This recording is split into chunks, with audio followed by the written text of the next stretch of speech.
Andrew Mountbatten Windsor's silence in Jeffrey Epstein probe speaks volumes. A new statement from U.S. legislators accuses Andrew Mountbatten Windsor of remaining silent amid the probe into sex offender Jeffrey Epstein, and says his actions speak volumes. Andrew Mountbatten Windsor has been criticized by U.S. legislators for his silence amid the probe into his relationship with convicted sex offender Jeffrey Epstein. The former Duke of York, who was stripped of his royal titles last month, was requested by the U.S. House of Representatives to undertake a transcribed interview over his years-long friendship with Epstein, who took his life in 2019 in prison while awaiting trial for various conspiracy and sex trafficking charges. Members of the Congressional House Oversight Committee, which is the main investigative committee in the House of Representatives, had called Andrew to answer questions about his long-standing friendship with Epstein as part of its wider investigation into the former financier's crimes. A letter signed by 16 Congress members was sent earlier this month, with a requested deadline for a response of November 20. The committee asked him to sit for an on-the-record interview deposition as it investigates Epstein and the handling of the case by the U.S. government. But after saying they had not heard from him, Democrats ranking member Robert Garcia and Congressman Suhas Subramaniam issued a formal statement which read, "Andrew Mountbatten Windsor's silence in the face of the oversight Democrats' demand for testimony speaks volumes.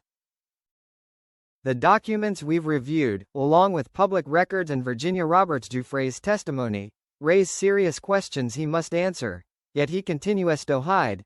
Our work will move forward with or without him, and we will hold anyone who was involved in these crimes accountable, no matter their wealth, status, or political party.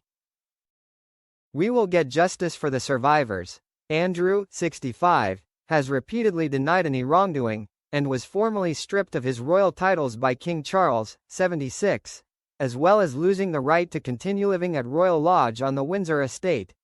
Andrew relinquished his right to use his Duke of York title, which also meant Sarah Ferguson was no longer a duchess, days before the release of the posthumous memoir by Virginia Giuffre, one of the most high-profile accusers of Epstein and his former girlfriend Ghislaine Maxwell.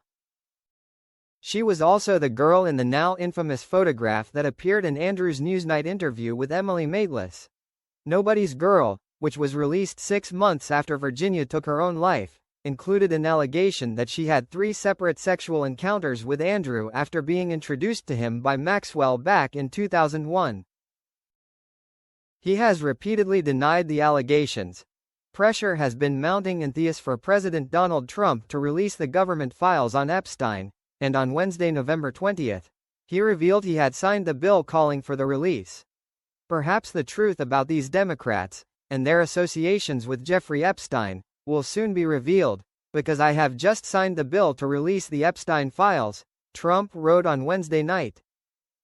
The government's Justice Department now has 30 days to release all files, including those relating to its investigation into Epstein's death in his cell at the Metropolitan Correctional Center in New York City in August 10, 2019.